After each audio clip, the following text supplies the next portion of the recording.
Football's back!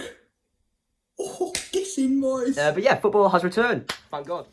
Let's get my trusty notebook Bit out. of a controversial podcast. All the players would leave. The players are just mass exodus. Nah, forget that. We're out of it. I don't want to go. On to results. The biggest shock of the weekend. No, but yeah, the whole points per game thing. It's a bit. It's not right because obviously. That's why it's needed. This really, and it wouldn't work. The regionalised leagues, north or south. Hello everyone and welcome back to the Benchwarmers podcast. In this week's episode, we're going to talk about what's happened in the world of football in the past 7 days. As usual, joined by my co-host Josh Sykes. It's good to be back again, Gab. Yes, it is. And yeah, so what's happened in the past few days? For starters, Football's back. that came out a bit bad. Boys. But yeah, football has returned. Thank God, because if not, this podcast is going to go into the ground. But yeah, of course, it's not all football, just the German leagues have come back. Well, the Bundesliga and the Bundesliga 2 has come back so far. But yeah, we're going to be quick talking through it. Like, if you've seen the first ever episode of Football Weekly, well, that's what we called about them, which is on our, you can find it on our Spotify, Apple Podcasts, and what's the other one? Anchor, that's it. Yeah, you can find it on there. But we actually, that's going to be more like the structure we're going to be using going forward in terms of like results. Anyway, but yeah, Josh, have you got the Bundesliga results? I do indeed. Let's get my trusty notebook out. So, starting with the 2:30 kickoff on Saturday, it was Borussia Dortmund 4, Schalke 0.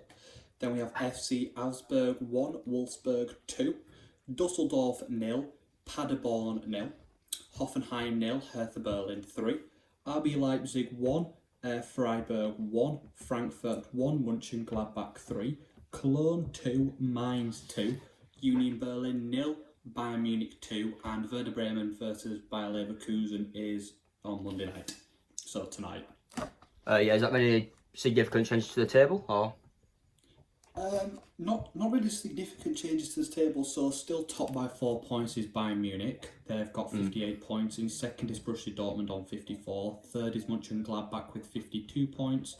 And RB Leipzig missed a chance to remain level, then on 51. Sorry, to go ahead, then on 51 points. Fifth place is Bayer Leverkusen on 47 points, obviously playing tonight with a chance to get to 50. And in sixth place is Wolfsburg on 39 points.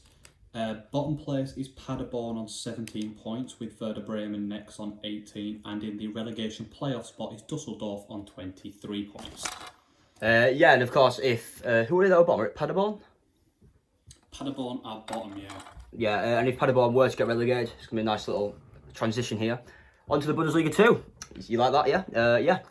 On to results. The biggest shock of the weekend came when Arminia Bielefeld, who are actually top of the Bundesliga 2, drew with VfL Osnabrück, who are all the way down here. I think it's 13th place. So quite a big result for them. Away from home as well, for the Osnabrück. Greuther Fürth drew 2-2 with Hamburger. St. Pauli, Nuremberg 1-0. SV Wehen, no idea. It's bet Stuttgart 2-1. Our bet Sandhausen 3-1. But Sandhausen did get a red card in that game, which might be a big reason for why I actually got the victory. Bochum beat Heidenheim 3-0. Karlsruhe bet Darmstadt 2-0. And Regensburg drew 2-2 with Holstein Kiel. In terms of changes to the table, it doesn't really do any big ones, to be honest with you, other than the fact that maybe none of them change. I was looking at the bottom of the table there in terms of Karlsruhe, but nothing really changes for them because they currently sit 1 point out from the relegation spots to the actual relegation playoffs. But yeah, Bielefeld have quite a significant lead at the top of the table, so the result against Osnabrück did not really change anything. They're on 52 points, and second place Hamburg are on 45 points. So no real big changes in terms of the Bundesliga 2, but it's really good to see football back nonetheless. Of course, whilst it is nothing without the fans and the grounds were empty, it's just good to see it back, isn't it? Yeah, but it was quite weird watching the games. So I watched Dortmund, Schalke, and Union Berlin versus Bayern Munich, and it was like a glorified training match. Yeah. So obviously it's really, really good to see football being back, and obviously VAR picked up with it being crap, to say the least. If I'm honest, they were utterly useless once again. Taking forever to make the decisions and things. I think Bayern Munich had a chance to go ahead in the first 15 minutes, I think it was, and VAR ended up ruling it out for offside. And it was offside. It was quite clear to see it was offside, and yet it took them just over 2 minutes to work out that it was offside. Yeah. Same happened in the Dortmund Schalke game with just checking VARs for handballs and things, just taking far too long. But yeah, I suppose the atmosphere, you can hear all the players shouting, the managers shouting and things, and it's just a bit weird to watch. Yeah, I don't really know how to describe it. It's like a pre-season friendly, isn't it? Between the first team and the reserve team, as you get that football manager for those football manager for nights out there. Just like the training pitch or something. Yeah, it was really strange, and of course the whole Borussia Dortmund thing with Erling Haaland celebrating in front of the yellow. Do they call it the yellow wall? Is that right? Yeah. Celebrating in front of them for his goal, and I think at the end of the game he went and clapped them, even though they weren't there.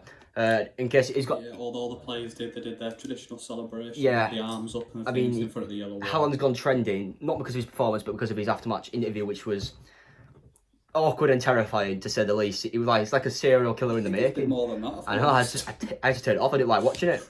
But yeah, he's probably one of the worst interviewees. What do they call him? I don't know. Probably one of the worst interviewees ever, to be honest with you. I don't know what we call them. Yeah, I mean, it was a strange game. Of course, Josh won't be very happy. Well, you said you supports Dortmund for the Bundesliga, but David Wagner in charge of Schalke? Yeah, his job's under threat at the minute, apparently, because obviously I think it's something like their 7th defeat, or they haven't won in 7-8 games, I think, something like that. Where are they in the league?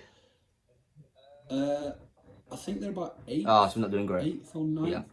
No, but compared to last season, I think last season they were down towards the bottom, maybe bottom half of the table, but this season he's brought them up. But they're lacking goals. It's the same story that he had at Huddersfield, really. Yeah.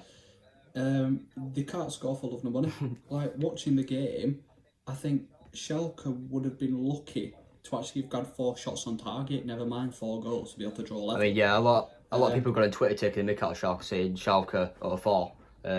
Axel Witsel of Dortmund even put it on, just taking the mick, really. Yeah, I mean, Dortmund, I'm not going to take anything away from Dortmund. They were fantastic throughout the majority of the game. Schalke were lacklustre at best. Yeah, I think Wagner's he's got a lot to do, really, to try and turn the team around, and obviously understand that they've been away a while, but he's no excuse, really. All the players, they look tired towards the end of the game, but obviously it's match fitness, that's the same for everyone, but it's just disappointing. Yeah, and of course, along with Dortmund, Jadon Sancho got training for apparently looking like Harvey Price. Somehow Harvey Price was trending in the football section of Twitter. God knows how, but if you see the picture of him, he's actually quite a lookalike, believe it or not. But yeah, I don't really know what to say about that. Yeah, let us know who your supporting team is in the comment section below, because obviously people are having to adapt now with. I imagine most of our viewers are English, so people are going to adapt by supporting these new Bundesliga teams. No, I had a look at some analytics. Yeah, majority of our viewers are from the UK. We actually have a couple from France, one from America. Don't ask me why. Who is watching us? I get it if we talk French, but we don't even talk French. I don't even know. I just had a little look. I couldn't count to 5 in French, to be honest with you. Un, deux, trois, quatre, cinq. Fair enough. If you want to have more French lessons with us, let us know. But yeah, have you got the next week's fixtures for the Bundesliga? I don't know. Okay. Should we do some quick probably should have got those. Quick predictions? You get the fixtures up, and I'll just talk through a couple of the games in the Bundesliga. So obviously Dusseldorf Paderborn finished 0-0, and that's a relegation battle. Paderborn sit in 18th place, while Dusseldorf sit in the relegation playoff spot in 16th. Very poor game. I think RB Leipzig Freiburg was probably the surprise as such from the weekend. Leipzig were 1-0 down up until I think about the second half, and ended up drawing level. Mönchengladbach were 2-0 up against Frankfurt inside the first 7 minutes. So that was a fast start from them, back out of the blocks again. Yeah. Mainz came from 2-0 down in the second half. Cologne were helped by VAR in the first half by awarding a penalty.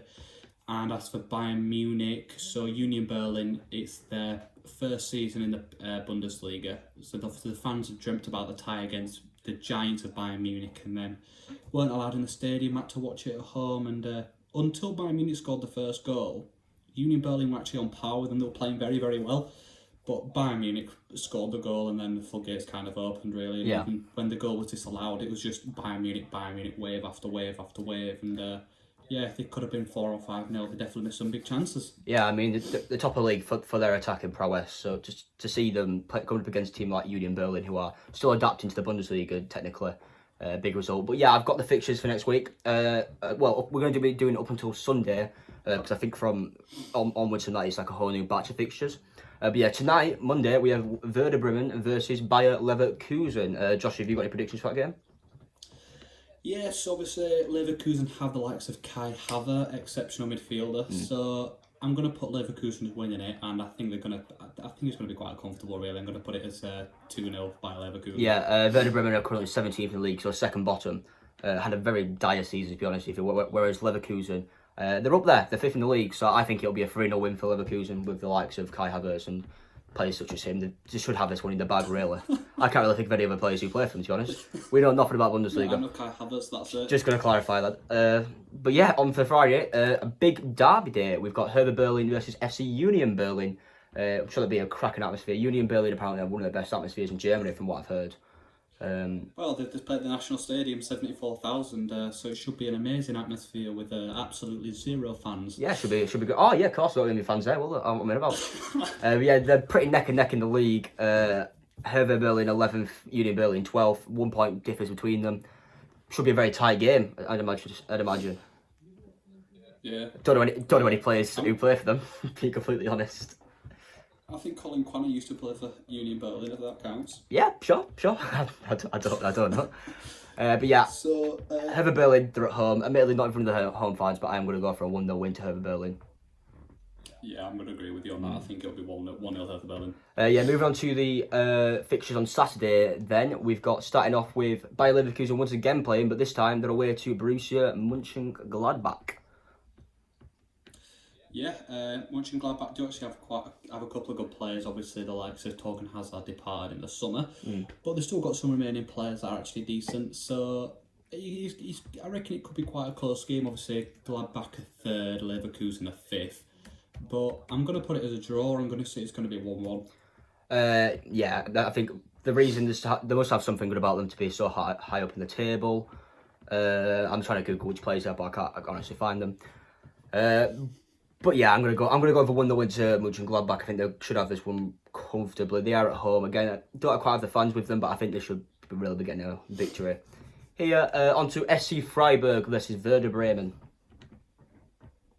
Yeah, Werder Bremen obviously towards the bottom of the league. Freiburg, I'm going to guess mid-table. 7th. They're doing quite well, to be fair. All right, okay. Yeah, so Freiburg obviously pulled out a slight surprise in managing to get a tie against RB Leipzig, so I'm going to go for 2-0 Freiburg. 2-0 who, sorry? 2-0 Freiburg. Oh yeah, I'm gonna go for a 2-0 Freiburg as well. To be fair, I just can't see Werder Bremen really getting anything from this result, to be honest with you. On to the next batch of fixtures then. SC Paderborn, who are currently sit at the foot of the table, are playing Hoffenheim at the Paderborn Stadium. Hoffenheim currently sitting 9th in the league, so they must have something good about them. They've got the likes of Andre Kramaric up top, Sebastian Rude. They've got a good squad. I think they should really comfortably beat in Paderborn, who had a shocking season. I'm going to go for a 3-0 to Hoffenheim, to be honest. I think they should, but Hoffenheim, they're not going to be very happy. I mean, they lost 3-0 on Saturday, so they're not going to be that happy, but I do think they will beat Paderborn. I don't think it's going to be a massive scoreline, so I'm going to say 2-1. I think Paderborn might just get a goal. Yeah, one second, I just accidentally pressed off the fixtures list. I've just completely closed it off. Right, that did not go to plan at all. Mate, we are brilliant at this, boys. We are bloody amazing. This has been a bit of a controversial podcast, to say the least, so far. But yeah, I've got the fixtures back up now. On to Wolfsburg versus Dortmund. Quite a big game there. At the Wolfsburg Stadium. Definitely. Yeah, Dortmund obviously sitting 2nd, Wolfsburg in 6th. I'm going to say Dortmund after that 4-0 win against Schalke. It's going to be another comfortable win for them. Yeah, I've got to agree with you. I've got to agree with that. I think Dortmund will come out, but I think it'll only be a 1-0 in my opinion. They've got the players. It depends if Jadon Sancho's back in the squad. I feel like that could be in the starting 11. I feel like that could be a deciding factor in this game. Because of course, who they play? Wolfsburg are a terrible team. To be fair, they've got the players. They're 6th in the league, so they've clearly got something about them. I think it'll be quite a tight game, to say the least. I thought you just said they're a terrible team. Did I say terrible? I meant to say good. Sorry, I don't know. Did I say terrible? I've no idea. I've no idea. This is terrible. On to probably quite a big game, which I think we're both going to agree on here. Bayern Munich are at home to Eintracht Frankfurt. I can only really see this game going one way, to be honest. Frankfurt in 13th. Bayern Munich comfortable. Yeah, top of the league, Bayern Munich. I'm going to go with 3-0 Bayern Munich result, to be fair. Yeah, I'm going to go 3-0. I've got to agree. It's going to be a Bayern Munich comfortable, definitely. On to the last sort of threesome of games then. We've got Schalke at home to FC Augsburg. Augsburg have the likes of Philippe Max, Thomas Kuberg, Reece Oxford, formerly of West Ham United. However, I do think Schalke will probably get the victory here. Augsburg not had a great season. Yeah, I mean, Schalke should get the victory, but it just depends if they can work out where the goal is. Yeah, confidence may be a bit low as well. No, I think I'm going to go Schalke 1-0. I don't think it's going to be an amazing game, but if Schalke's goalkeeper played like he did against Dortmund, then Augsburg are going to absolutely hammer him because the goalkeeper was poor. And I love having a rant at goalkeepers, but I mean, he couldn't clear the ball for love nor money. But I do think Schalke are going to win it 1-0. Yeah, I didn't actually watch the Dortmund game, but he were all over Twitter saying how bad he was, to be honest. So, a game which I know literally nothing about. Mainz are at home to RB Leipzig. I'm going to go with 1-0 away victory to Leipzig, to be fair. Yeah, I think I'm going to go 2-1 Leipzig. Obviously, Mainz formerly managed by Jurgen Klopp. Oh. Yeah, good fun fact for you there. What's that? Knowing by look now, that'll come back as completely wrong, but I think it's true.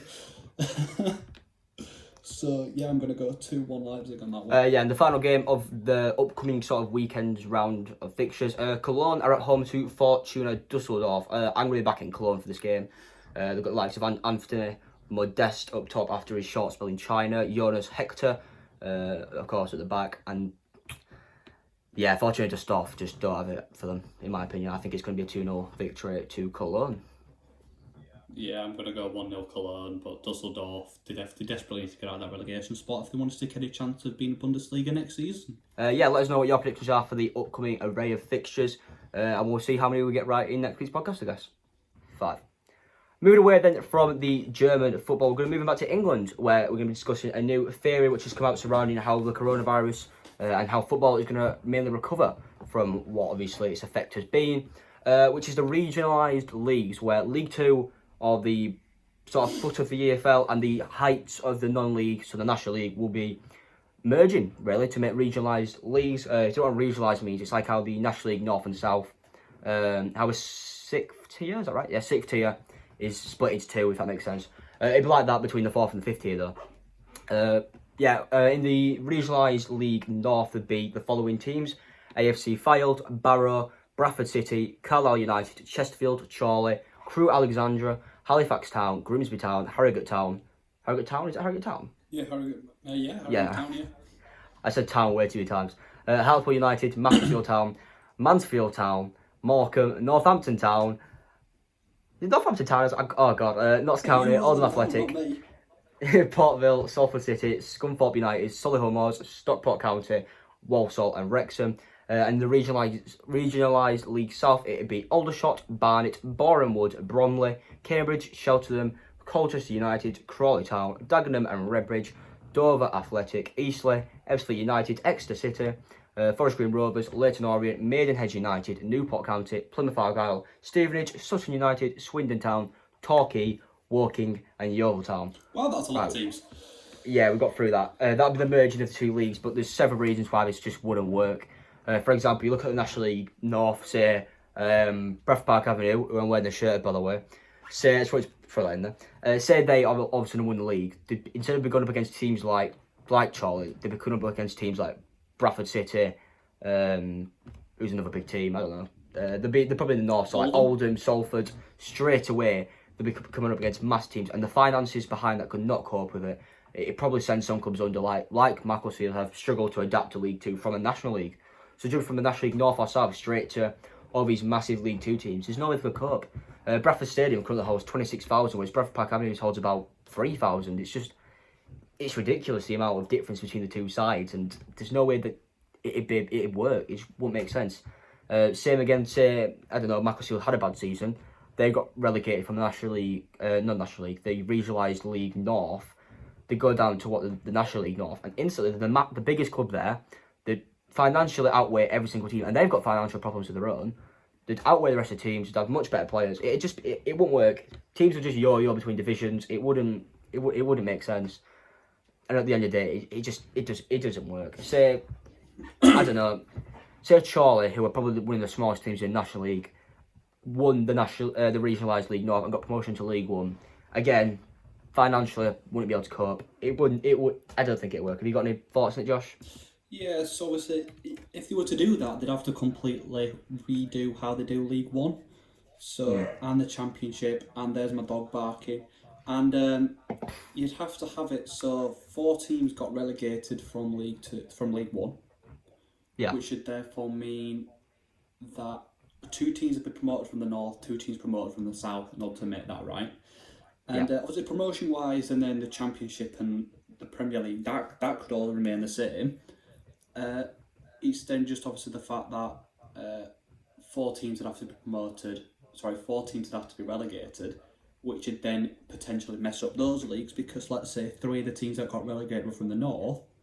That then puts an odd number into the North region and an odd number into the South region, so they couldn't work it out. But they might do it how they do North and South in the non-league, but I don't really know how that works. That's more your area. But that's my view. Yeah, of course, there's the likes of when Sutton United were promoted from the National League South, I think it was 2015 or 14, I think it was, to the actual National League. They couldn't deal with the amount of travel because obviously going for a regionalised league, it's all right. Travel's not that long; it's about an hour or two. Going down to an actual big league where there's all of a sudden teams all over the country. I mean, you have in the National League right now. You have Hartlepool right up north by Newcastle and Sunderland, I think it is, all the way down to Torquay. It takes you. It's a full day's work, and obviously Sutton United back in them, they couldn't actually afford to get a team bus. They had their own players driving there as a part-time club. They couldn't really afford it. It was completely eating away at their finances, and it doesn't work. It's too big of a step up from the National League North or South to the regionalised leagues. No matter the National League to the regionalised leagues. I can't see it working really. I mean, financially, like you're saying, they could make it work, but then it rely on the FA to give them lots of funding and to split it equally between then the North and South, and to be able to then make sure that the National League North and South, obviously once they got relegated from the Regional League North and South, could be the equivalent of non-league, as in the National League. They'd have to make it as financially equal, which would therefore mean distributing funds across the non-league sector and amateur football better, and then putting more money into the Regional League North and South, to make that financial gap work. But then there'd potentially be a massive step up then for someone like Macclesfield from being in non-league to then come up to the Regional League to then go to League One. As much as it's the same as going non-league League 2, League 1, you've then got the fact that, for instance, if let's say a team in the National League North, they then go into the Regional League North, then all of a sudden from playing 2 seasons potentially, split between just playing in the North, they're then going to go play teams in the South in League 1 at a massive gap in quality and finances. So it just... I mean, you got... Sorry, go on. You'd have to work away the finances and the way that transfers are done and fees and just the way clubs are run and stadiums and things. You just have to get it all sorted out and relegation promotion before they could do it. Yeah, I mean, you've got teams like Bradford bringing in players like James Vaughan and even Swindon bringing in the likes of Owen Doyle. I mean, you look at, I don't know, it was a rubbish non-league team. Chorley, again, bringing in the likes of Chris Holroyd, who is a non-league journeyman. It's just not... The wage demands of players joining these League 2 teams right now is completely massive, contrasting to those teams in the National League. They won't be able to manage it because the amount of quality of players would only be going to those teams who can actually afford their wages. So teams like Chorley, teams like Eastleigh, who also have financial difficulties, they wouldn't be able to survive because they couldn't cope with the quality of player that these bigger teams, more financially well done teams, are getting. And again, from the National League North, say Curzon Ashton, who are currently a part-time club over there, if they did get promoted in some, I don't know, fairy tale season, which we've seen the likes of Chorley do last season, and Stockport County, then all of a sudden they've got to become a full-time club to cope with these other clubs because they can't, they physically can't. And Yeah, that's why the National League exists. It's that little gateway, if this makes sense, from the National League North and South to the EFL, because you've got a mix of full-time clubs and part-time clubs, but it works in that league because it's not a very appealing league, if that makes sense, yeah. in terms of quality of players. If they were to do it regional north and regional south, they then have to work out how they're going to broadcast them, because obviously TV, do people just, it'd be like just the Southern Derby, Northern Derby every single game. So they'd have to work on that and the appeal of that to neutral fans. Then they'd also have to look at whether players would want to play only in the north or only in the south, or whether they prefer the movement up and down. Because if they prefer the movement up and down, then they're just going to go play in League One or abroad. Why would they bother just wanting to stick, for instance, potentially to go from an amateur professional league in North and South to completely amateur in National League North and South like that? Yeah, and coming back onto that TV rights thing, while Sky Sports own the rights, is it the entire of the EFL or is it just Championship? I think it's the entire of the EFL because they showed the Salford City game at the start of the season. But then BT owned the rights to the National League and the National League North and South. So looking at that, how they'd have to work out if BT Sports can have the rights to those League 2 teams as well as the National League teams, or if Sky Sports are willing to splash out the cash and get those National League teams who will now be in the regionalised leagues North and South to be on TV for them. Because obviously BT Sport have done National League justice by bringing their games to live camera, showing the fifth tier of English football. Whereas Sky Sports, let's be honest, they don't show League 1 and League 2 games, they only really show Leeds United, if being honest. I think it would be better if those TV rights were given to BT Sport, because at least they give some recognition, but at the same time it'd be very messy in how they financially work it out between the two massive broadcasting companies. It just be down to who bid dice at the end of the day. They just go, right, I'm going to pay you 1 million, I'm going to pay you 10 million, no, do you know what, I'm going to go one better and give you 12 million, or whatever, just because you're going to have to work it out like that. But it's just the same, like, for instance, going back onto what we said earlier about promotion, relegation and that. Imagine a team like Bradford, securely in League 2, fighting promotion to League 1. If they regionalised it, they go from regional north instantly to amateur if they get relegated. There's no there's no midpoint where they can work out, right, we've got a season to potentially right, we could be amateur or we could go back to full professional. But if you did it regional, then it'd just be from instantly full-time and instantly professional to bang, we're amateur, you're all semi-pro, go get other jobs.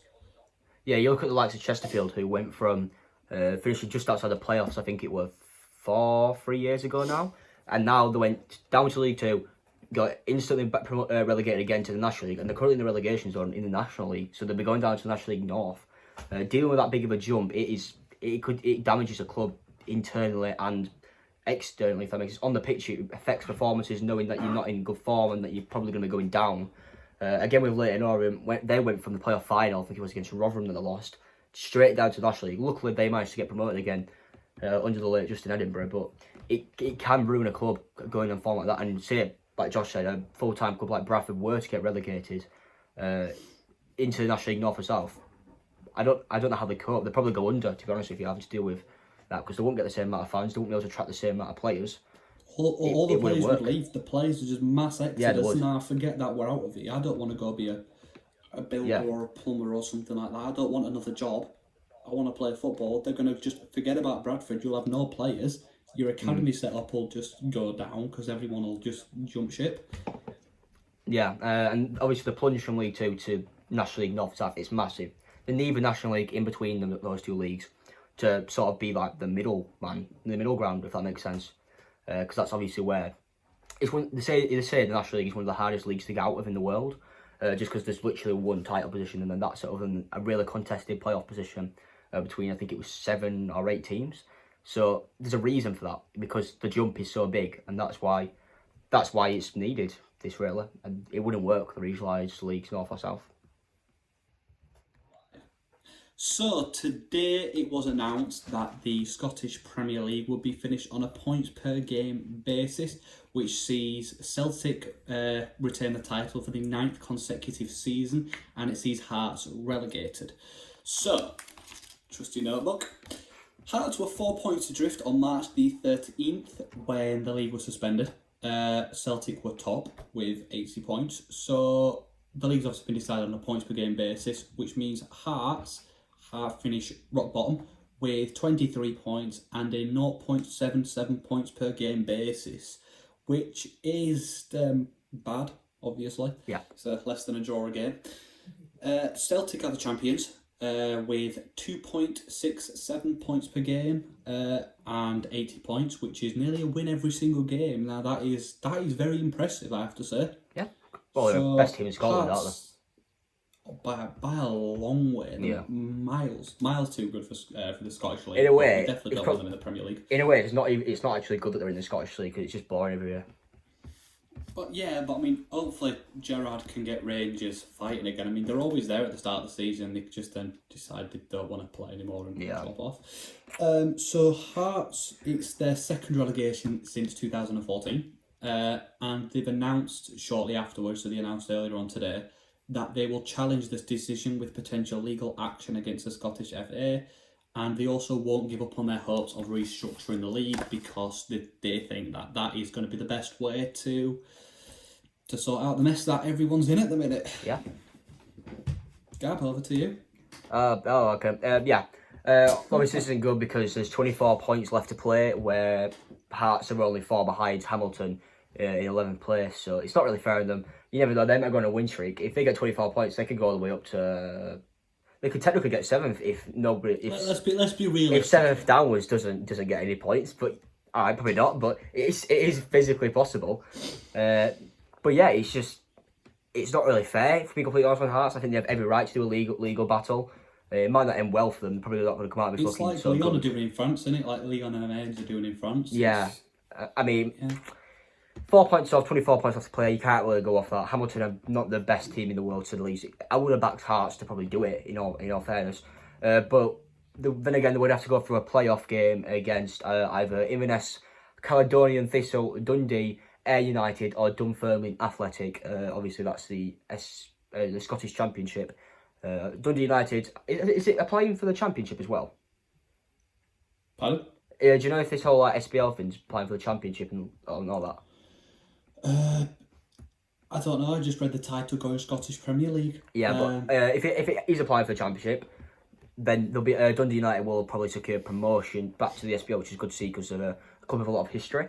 Hold on, surely it'd have to apply because they're relegating Hearts and someone needs to get promoted. I imagine it applies, but then again, going on with Hearts, Daily Mail Sport have come under a lot of backlash from along with former Hibs player Marvin Bartley. Obviously, Hibernian and Hearts have a massive rivalry, probably one of the biggest in Scottish football. He's even tweeted out saying how despicable this article is because so it's I don't know which Scott McDermott has published an article about how Hearts are going to be starting a new war in Scottish football, but the images used is someone with blood all over the hands holding a knife in Hearts, and it's not very pretty, to say the least. And rightly so, it's going through a lot of backlash and. Well, we all know newspapers like to call us a stir, don't we? Yeah, it's not good to see, to be fair. But this is actually, in a way, great news to me and Josh, because eventually next year at some point we'll be going to see Partick Thistle play. And if this applies to the Championship as well, then they will have got relegated to the Scottish League One. Oh, Jesus Christ. Which is going to be fun. Going to see that in the depths of Scottish football. Can't wait for that. But yeah, I don't really have anything else to add, to be honest with you. No, I think it's all these points per game thing. It's just all a bit controversial. Like, obviously they've done it in France, and we talked about that. Yeah, they've done it in League Two in England as well. Have they announced? Are they fully doing it? Yeah, they announced it the other day. Did an article on it if you want to check that out. Then why didn't you tell me that instead of making us do Scottish football? I realised that afterwards. But yeah. No, but yeah, the whole points per game thing. It's a bit. It's not right because obviously. All it is you get the amount of points and you divide it by the amount of games they've had, and Bob's your uncle, you've got the results. It's not exactly the most scientific, effective way of doing things. No, you never know what's going to happen in football. No, you don't. And it's like you were saying, Hearts could also go on a massive winning streak. And we're not saying they will, but they could win 2 games. It is possible. Hamilton lose 2 games, all of a sudden, roles reversed. Hamilton are being relegated, Hearts are staying up or going into a playoff thing. Yeah. And it's like, even Rangers could have gone on a mad and ended up winning a title. Like, they wouldn't have done, but who knows? Gerrard could have decided he wants to go full Ferguson, hairdryer treatment, and bang, roles reversed again. You know, Rangers go top, Celtic go second, and Rangers win the title for the first time in donkey's years. I mean, but yeah. You look at the Scottish Championship, if we're going to go for relegation again, Partick Thistle are only 2 points off Queen of the South, who are in 9th place. There's only 10 teams in the Championship, I just realised that. But yeah, they're only 2 points behind. I mean, it's unfair on them. They played even less games in the Scottish Championship. Obviously, there's less teams. But yeah, anyway, they've played less games and still 2 points off. That is unfair. That's literally one game that could change the entire season. You know, but it's like the points per game thing as well. If the teams, like if we look in the Premier League, if we go to England, we look at the Premier League, I think Watford or some team like that have played 2 less games than someone else. That if they did it on the points per game basis, that can completely change it. They could end up being relegated, but if they'd have won those 2 games, they could have stayed up. Yeah. Because it's just that marginal 0.02 or whatever difference could keep a team up. It could win a team a title, win a team a European place. I don't know bonkers. who the games are against either for Watford, but they could be against 2 relegation teams for all we know. I have no idea.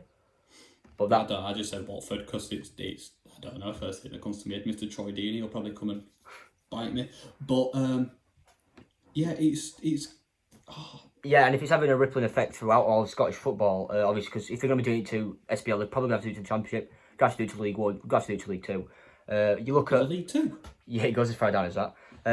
I've never heard of any of the teams in there, but obviously, I didn't know they had that many teams. in the SPL, not SPL, sorry, the Scottish League One, Raith Rovers are top of league by 1 point behind Falkirk, who Raphael De Vita plays for. He might be coming on the podcast pretty soon. We're still waiting for confirmation. But yeah, they're literally 1 point ahead, and we don't know. That's unfair if they get promoted over Falkirk, because just how it's literally 1 point. Yeah, I mean, like I said, that 1 point, and if they didn't have points per game basis, they might end up going up because of the points per game thing. It just depends. But if they'd have won that game, not only would they have been ahead on points, but they'd have also been ahead on the points per game thing, and they'd end up getting promoted. It's an odd way it's not an odd way of doing things, but I guess it's a bad way of doing things. But at the same time, it's probably the best thing they can possibly do. Yeah, and along with we are now. Yeah, along with that, Falkirk and Raith Rovers were still yet to play each other, so we don't know what would have happened in that game. If Falkirk could have steamrolled them, bet them 3-0. You look at Falkirk's goal difference compared to Raith Rovers. Falkirk have 36, Raith Rovers have just 16, which is a big difference, to be fair. Massive. But yeah, it's not really fair. I'm gonna come out and say that on Hearts or any of these teams that are missing out on it. I agree. It's not fair, but if you want to look at it from a logic point of view, it's the best thing they can do. Yeah. I mean, they can't finish the season. There's no point in trying. It's doubtful that the season will be continued, especially in Scotland. In the Premier League, they might do because it's more money. But it's doubtful in Scotland that they'll finish the league anyway. So I guess this is probably the fairest. It's not fair, but it's the fairest way to finish the league as such. Yeah. But at the same time, it doesn't reflect football as a whole, because in football anything can happen, and this isn't, well, as we know, it's been suspended for the first time ever. Just the season's bang stopped. Yeah, but I get that. This points per game, it doesn't reflect football as we know it, in being such an unpredictable sport, unpredictable game. Anything can happen in a game. Anyone can beat anyone, and this just doesn't reflect that. Yeah, and I feel like if you're going back to what I was saying about it being fair, there's going to be no winners. If, say, the null and void that in Hearts managed to stay up and Celtic didn't get the title, it's unfair. And Celtic, and along with that, Dundee United, who are currently 14 points clear in the Championship, they'd be denied promotion because no team's coming down. I think the only fair way is to actually relegate Hearts. But saying that, I think it'd make more sense if they were maybe to wait and play out the rest of the season, possibly, just see if Hearts can actually pull it back. Not just for Hearts, but for the actual league. Yeah. I mean, what they could do, I guess, is just push next season back, only play 2 games in Scotland instead of 3, and kind of just do it that way. So finish the remainder of the season and then push the rest of the games on a bit. But even then, it just goes on to the debate about contracts and players and transfer windows, and everything just gets a bit muddled up and fuzzy in that area because no one really knows what's going to happen. Yeah, I don't know how the whole Europe system works in the SPL either, to be very honest with you. But if surely I imagine third place in Motherwell will be going in the Europa League next season, or in the I think playoffs. No, I think is it in second? Scotland. I think first place are automatically guaranteed Europa League, but can go into a Champions League playoff. Yeah. And I think second place have to go into Europa League playoff. I'm not sure what happens with third. They might have to as well. I don't really know. Yeah. I mean, if you're going off that, then I can't remember anything. No, I have no idea. Well, Celtic are obviously going to be in Europe next season. Yeah, without a doubt. Rangers probably will be because the rest of the teams in the qualifications are not the best. And if third place does go into a playoff, which we have no idea, I can imagine them probably not making it. But it's madness. It's the fairest way to do it, but it's also the unfair. There's no winners, no losers. Well, there are losers and there are winners, but overall, it's kind of like a lose-lose for everyone apart from Celtic. I mean, at the end of the day, you never know what's going to happen. This might be good news for Hearts. They might go down, get a chance to rebuild, stabilise their actual club, come back fighting for the top 5 in 2 years' time. You never know. Let's put it this way. I hope so. Yeah, going down sometimes can be the best thing for a football club. You look at, I can't think of a football club's gone down. Genuinely none. Newcastle United, they went down, came back up, and now they're bought by billionaire owners. Well, still not yet. I still have no idea what's happening with that, but we did that a couple of episodes ago. That's been and gone. Which you can check out. Smashed it. It's fine.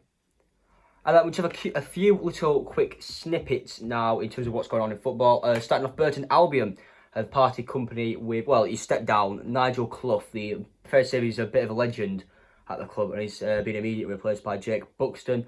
In his time with the club, he managed them between 1998 to 2009 as a player manager. Is that what you said? Yeah. Yeah, 277 appearances, I think, or 217, whichever one it was during that time. Yeah, a bit of an icon in football. Obviously played for England 14 times, made over 300 appearances for Nottingham Forest.